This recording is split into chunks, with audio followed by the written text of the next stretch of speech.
amigos del Nuevo Diario, y nos encontramos en la saga El Espíritu de la Navidad, aquellas personas que son parte de la sociedad dominicana y que al mismo tiempo de transmitir lo que yo le denomino una buena vibra, también han aportado de sus conocimientos de manera totalmente desinteresada a la sociedad dominicana. Yo quise en un momento que ella estuviera con nosotros en Mujeres de Éxito, porque es una mujer de éxito, pero por un tema de agenda hemos llegado a la saga El Espíritu de la Navidad, pues con una de las damas, yo creo que más destacadas y reconocidas en nuestro país. Yo voy a leer, a ver si ustedes saben quién es Alba María Antonia Cabral Cornero, perdón. Yo creo que así nadie conoce. Ahora, si usted dice Doña Peggy Cabral, la República Dominicana sabe quién es. ¿Verdad que sí, Doña Peggy? Eso es verdad. Sí, muchas veces ven el nombre Alba María, pero ¿quién es Alba María? Así mismo. Usted sabe, yo tengo 3 nombres, Doña Peggy. Yo estoy con usted en esa contienda. En esa época le ponían a uno todo el nombre del tío, del primo. A mí me pusieron el de la abuela materna, la abuela paterna y la madrastra de mami. Bueno, mi mamá, fanática de San Antonio, toda la familia tiene que llamarse Antonio. Mis nietos tienen que ser Antonio y cuando aparezcan los bisnietos serán Antonio también. Mi nombre es Alba María Antonia. Ya, eso le decía a ustedes, señores. Doña Peggy nace en Argentina porque su padre en aquel momento era un diplomático y su madre periodista argentina y su padre dominicano, ¿no? Así es. Entonces usted nace allá y luego en determinado momento él pide el asilo político en la época de Trujillo y ya ustedes se quedan residiendo fuera del país, ¿no? Entonces ya usted regresa. Ya, cuando matan a Trujillo. Cuando ya matan a Trujillo, ya era profesional, estudió administración de empresas en Argentina. Así es. Y ya regresa al país con sus 3 hijos. En aquel momento usted tenía las primeras nupcias y deciden erradicarse aquí en República Dominicana, ¿no? Así es. Entonces, ¿en qué momento doña Peggy dice, tú sabes que yo quiero entrar o voy entrando, o cómo se da el momento de entrar al mundo político? Mira, yo vengo de familia intelectual y política. Mi abuelo fue don Mario Fermín Cabral, senador de la República en Santiago. Y la parte intelectual, nombro a mi papá Gremio Nacional de Poesía. Pero realmente siempre me atraía, porque mi madre también, aparte de ser periodista, ella era muy sensible, amiga de Juan Bosch, amiga de Peña Gómez. Entró ella en el mundo político y en consecuencia yo, que mi madre era mi ídola, también me empecé a conectar y me empecé a interesar. Al margen de eso, cuando estaba trabajando en un hotel como gerente de banquete, empecé a ver a los políticos y a contactar a los políticos. Ya mi madre me había presentado a Peña Gómez, pero siempre yo tenía un interés y bueno, decidí en ese momento pedir cambiar de trabajo. Trabajar en un hotel es muy duro y hablé con él, que era síndico, y me ofreció la dirección de social del ayuntamiento. Sí, porque usted era comunicadora también. Sí, entonces ahí comienzo también a tener ya una conexión más directa. Pero también siempre yo le estaba pidiendo a Peña que me llevara al partido y él no me llevaba. Entonces, ¿qué le decía? No sé, si me veía blanquita, muy frágil, que no podía tener contacto quizás político o que no iba a servir para la política. Entonces tenía una amiga, Rosario López, muy querida por mí, que ella era presidenta de las juntas, no de juntas de vecinos, sino de la asociación de amas de casa. Y me empecé a conectar con ella, empecé a ir a acompañarla a los barrios, empezamos a hacer un trabajo realmente social dentro de los barrios más marginados. Cuando ya Peña se enteró de eso, entonces me llevó al partido. Es decir, que más o menos usted le dio una prueba de que realmente efectivamente lo iba a hacer con compromiso. De participar y de sentir esa clase qué es lo que uno podía aportar. Y en ese momento, como mujer, entrar a la política, difícil, desafíos, retos. Sí, pero realmente entré en la línea de las mujeres, empecé a trabajar con las mujeres. Y fue tan importante porque el Partido Revolucionario Dominicano tenía la rama femenina, empecé a contactarla, pero en un viaje que regresó Peña de Europa, nos pidió a las 5 de la dirección que formáramos la federación, una federación de mujeres, porque él acababa de venir y ver cómo las mujeres tenían un trabajo político importante en Europa y él entendía que la mujer merecía tener un espacio político. Y así, con este grupo de compañeras, salimos a recorrer el país entero. Nos dividimos y ¿qué le decíamos a las mujeres?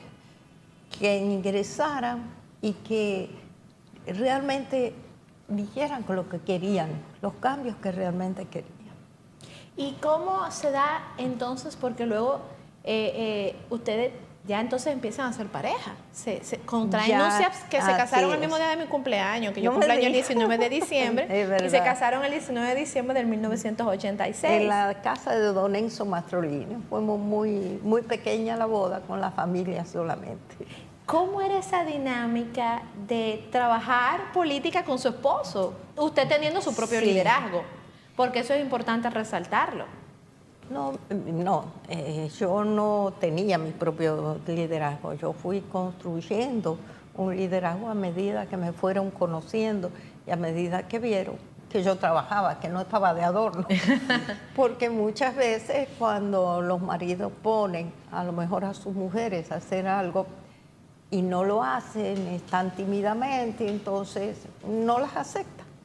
En cambio, de a poco trabajaba a la par de cualquiera y realmente las compañeras comenzaron a sentir el apoyo del trabajo que se estaba realizando. Lo que pasa es que mi casa era una casa política, que desde la mañana temprano hasta la noche siempre había gente. O sea, al mediodía, si tú llegabas, a lo mejor llegabas con 5 o 6 personas sin avisar. Y ese era un ritmo permanente. Mi casa era un ritmo permanente. Generalmente los fines de semana había que salir para el interior, que recorrimos muchísimas veces el interior. Y bueno, uno se fue compenetrando. Realmente Peña me dio participación de conversación y de opinión. Es decir, que le valoró y le respetó su liderazgo. Empezó a valorar lo que se estaba haciendo, que por cierto, en poco tiempo, después de ese trabajo de salir por el país, hablar con las mujeres, preguntarles qué querían, cuáles eran los cambios que pensaban, nosotros en pocos meses hicimos la gran manifestación, el gran encuentro de juramentación, donde ya habíamos inscrito 250.000 mujeres. Entonces, se hizo ya la dirección oficial y realmente se entendió que las mujeres estaban trabajando. Y recordando momentos lindos en este periodo de Navidad y tantas cosas, ¿cómo le pidieron matrimonio? Bueno, yo escribí un libro, ahí lo redacto, con una carta. ¿Con una carta? Sí, él tuvo que ir a un viaje a Europa y me dejó la carta escrita.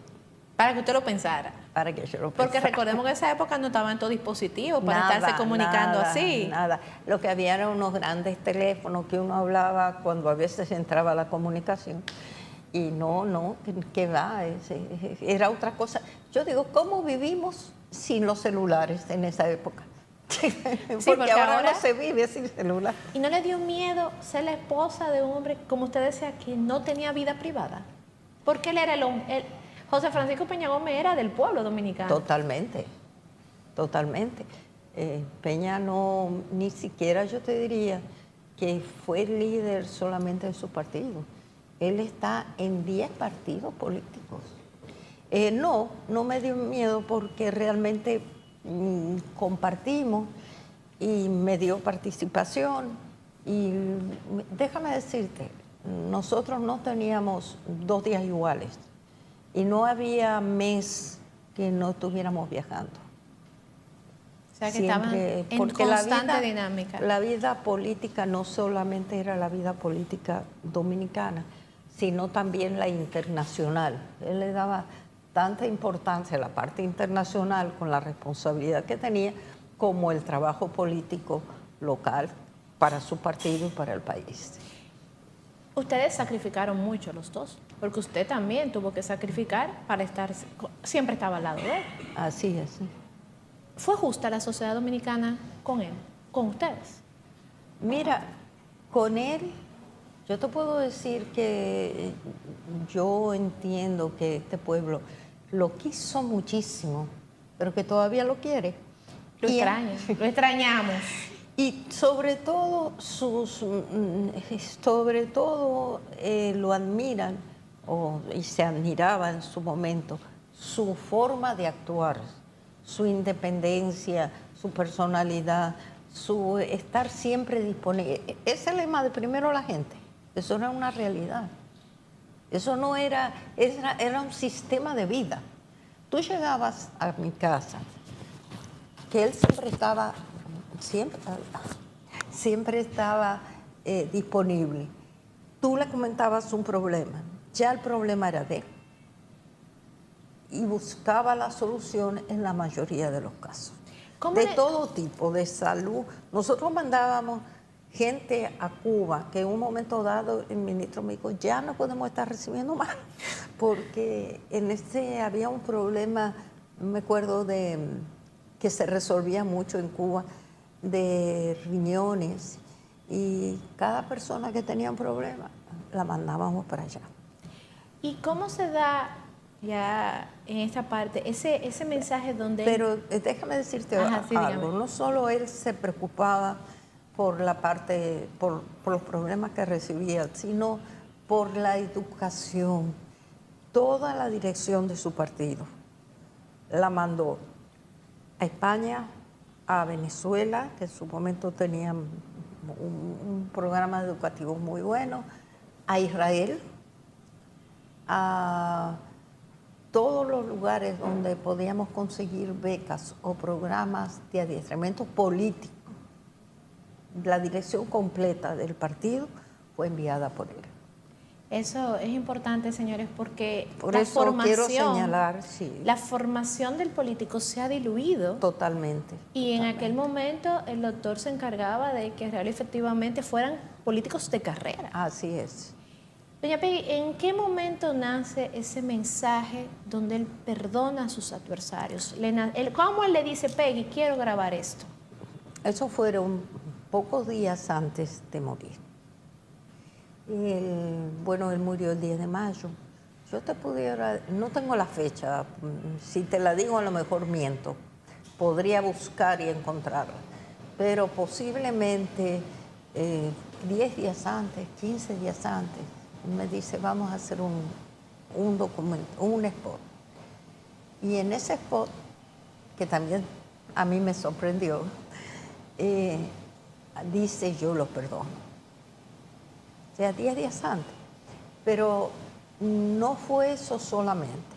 Ese mismo día que él murió, que él me pidió que fuera a San Cristóbal, que era el último día de meeting, o estaban cerrando las campañas, y que él prefería quedarse en la casa para recuperarse para el último día del meeting final de la capital, que era el jueves.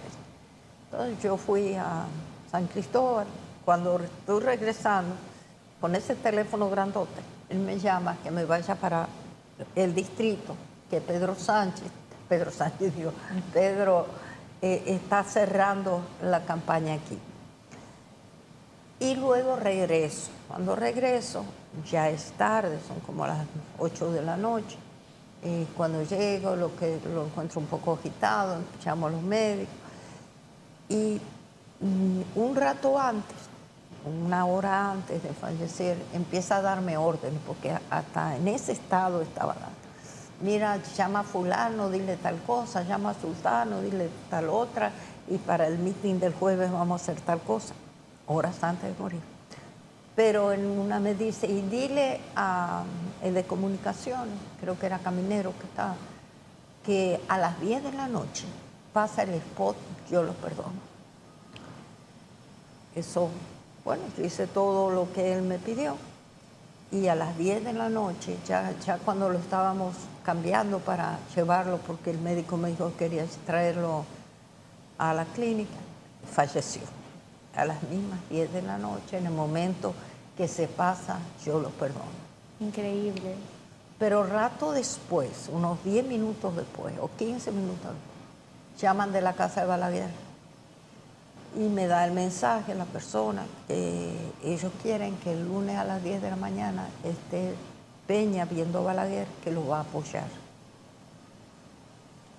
Yo le digo que lamentaba mucho, pero acababa de morir. Por eso fue que los reformistas del sector fueron los primeros que llegaron a la casa, porque inmediatamente ellos fueron los primeros que se enteraron. Grande como líder y grande en nobleza. Así mismo.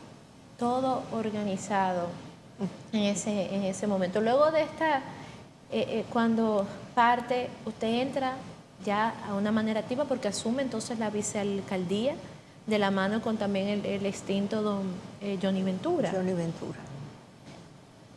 ¿Dónde sacó las fuerzas? Bueno, era mi obligación quedarme en el partido y actuar como estoy ahora. Sí, que es la secretaria general del Partido Revolucionario Dominicano. Sí, por convención. Así, vamos a arreglar, a explicar eso que legítimamente. Legítimamente, exactamente. No, definitivamente entendí que él merecía eso, quedarme, no retirarme, mucha gente quería que saliera, mi familia, no, este es mi mundo y ahí me quedo. Y ahora, luego de este desmembramiento que tuvo como tal el Partido Revolucionario Dominicano y nace el Partido Revolucionario Moderno, donde vemos que ambos partidos establecen a la figura del liderazgo del doctor José Francisco Peña Gómez. No solo ellos, sino 10 partidos más. Sí, porque también está el BIS, está... Hay 10 partidos que el líder que ellos promueven es Peña Gómez. Sin embargo, el partido madre sigue siendo el hacho, por llamarle de una forma, como popularmente, y es que lo que mueve mucho las pasiones en ese momento. Doña Peggy, ¿qué falta? ¿Qué ha pasado para volver a tener esas grandes masas? ¿Ha sido un tema de estructura como partido o es que real efectivamente no ha nacido otro líder en la República Dominicana como el doctor José Francisco Peña Gómez? No ha nacido, y él siempre me decía, en 100 años es que va a nacer otro líder, porque me amenazaba también. Cuídame. Sí, porque en verdad esas son lo que es que cada 100 años nace un gran líder. Pero de todas maneras, las circunstancias políticas, el partido ha sufrido varias divisiones, no es la primera vez, anteriormente también, y anteriormente se ha recuperado. En este momento estamos trabajando desde unas estructuras bien consolidadas, de mucha participación, de muchos candidatos. Esta es la época en donde los candidatos son los que mueven el partido. Y se está cerrando ya con las candidaturas que están seleccionadas, las que han competido, las que se han señalado. Y ya a partir de ahora comienza realmente el trabajo político de campaña. Del liderazgo que que fueron los cimientos de la política dominicana luego de entrar a un proceso democrático, obviamente. Usted es de las personas que permanecen activas en el mundo político. Me gustaría saber su opinión con relación a esta transformación que ha ido dando la política, al lenguaje que se ha ido minimizando, denigrando entre la misma clase política, y donde no solo en República Dominicana, sino a modo internacional vemos que los antisistemas están ocupando posiciones de poder, y al mismo tiempo de que ocupan esas posiciones de poder se va por un derricadero los países. Eso es así. Y puedo decirte que los ideales de hoy no son los ideales anteriores. Anteriormente se luchaba por la democracia, por sacar a los tiranos, por que realmente había gran cantidad de gobiernos militares. Ahora estamos en otra etapa, que viene esta etapa desde hace un tiempo ya de democracia, y de democracia donde realmente el ideal, en nuestro caso, es que el país se enrumbre por educación, por una sociedad que no haya tanta diferencia, que haya menos pobreza, que la pobreza extrema desaparezca y que crezca la clase media, que no está creciendo la clase media, que es la que realmente evoluciona a un país. Entonces, son diferentes los momentos, y realmente los liderazgos no han surgido líderes como la época, líderes mesiánicos. Y creo que, pero nos estamos adaptando a un nuevo sistema que, como tú dices, a veces es controversial porque no hay una armonía ni siquiera en el lenguaje.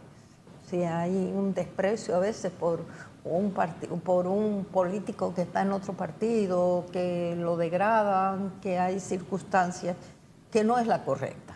Sí, y en ese mismo orden también, en el liderazgo femenino, yo tengo la firme convicción, ya ni siquiera es una percepción, de que el liderazgo femenino ha ido mitigando. En vez de ir de una generación de mujeres en la que usted participó, de ir abriendo caminos, se ha ido cerrando. Y donde tu cuerpo o tu rostro o lo que tú puedas mostrar, eso es lo que te va a abrir ese camino. Es una venta, no es... Yo siento que criticamos el trato que nos dan los hombres, pero al mismo tiempo nosotras nos mostramos como mercancía. Así es. ¿Qué pasa con la mujer en vez de ir en aumento? Mira, realmente la mujer que de hecho se ha manifestado en esta última, que ha crecido como política, que ha crecido porque por las circunstancias también, ahora tenemos cuota que antes no la teníamos. Esa cuota exige que en las boletas tengan su porcentaje y sea con mujeres, porque si no, no te la inscriben en la Junta. Entonces, esa ya es una obligación, que no hay una espontaneidad a veces en muchas de las compañeras que la ponen a veces para cubrir una boleta. Sin embargo, yo creo mucho en la mujer, no solamente en el liderazgo político, sino en el liderazgo en los medios. Las mujeres han copado los medios y qué bien que lo están haciendo. Y eso es importante. Lo mismo mujeres empresarias que manejan gran parte de la economía de nuestro país. O sea, la mujer en muchos aspectos ha logrado crecer. Sin embargo, decimos, República Dominicana no ha tenido una presidenta. Aquí en Latinoamérica es donde mayor cantidad de presidentas hemos tenido. O sea, ¿por qué nosotros no hemos llegado? En un momento dado, yo decía, sobre todo cuando empezamos a formar la federación, que es la actual que maneja a las mujeres en nuestro partido, que a veces las mujeres eran más machistas que los hombres, porque a veces las mujeres en su momento trataban de acomodarle las cosas a los hombres. Todavía queda algo de eso, aunque se han superado, y eso es importante. Pero surgen mujeres, mira, nosotros tenemos un gran mérito en una compañera diputada del Parlacén, ha logrado ser la presidenta del Parlacén, que no había habido mujeres en la presidencia del Parlacén. Entonces, realmente yo pienso que hay que seguir empujando a la mujer dominicana en política. Hay que ayudar a que tenga más espacios verdaderos y de sentimiento. Y eso llegará el momento que tendremos un país gobernado por una mujer. Bueno, esperamos que real y efectivamente esto pueda darse, doña Peggy, porque las competencias y las habilidades las tenemos. Lo que yo creo que todavía no hemos encontrado, ¿dónde está la punta de lanza de ese autotropiezo? Eso es así. Que muchas veces me juzgan. Yo le decía el otro día a una persona, bueno, el pasa es que hay que ser sincero, no todo es culpa del hombre. No, también las mujeres tenemos culpas a veces. Que manejarnos en ese sentido. Bueno, doña Peggy, ya en esta parte final de esta entrevista, me gustaría que usted le mandara pues un mensaje a esa mujer dominicana que está desde su casa, la está mirando y que, caramba, le falta, dice, yo quiero, pero no quiero, cómo entrar a la política, cómo participar, cómo aportar de una manera digna. Sí, realmente yo le digo a las mujeres que nosotros a veces lo que queremos es sentarnos en la televisión, ver lo que está pasando en el mundo, ver lo que está pasando en el país, pero no participamos. Criticamos situaciones, pero si tú no participas, nunca vas a ayudar a que lo que entiendes que está mal se corrija. Entonces, hay que abrirse paso, hay que tener ganas, hay que estudiar, porque también participar en política necesita un respaldo de estudio. Y realmente yo creo mucho en la mujer dominicana y creo mucho en el liderazgo de la mujer. Lo he comprobado, lo he vivido y veo que cada vez que la mujer intenta realmente abrirse camino, lo logra. Bueno, señores, yo creo que esto es un hermoso mensaje con el que podemos cerrar este encuentro con... En Navidad. En Navidad. Con doña Peggy Cabral, quien es la secretaria general del Partido Revolucionario Dominicano, política, comunicadora, y quien sigue aportándole mucho pues a la comunidad política, a la sociedad dominicana. Quédense con El Nuevo Diario, que tiene mucho más para todos ustedes.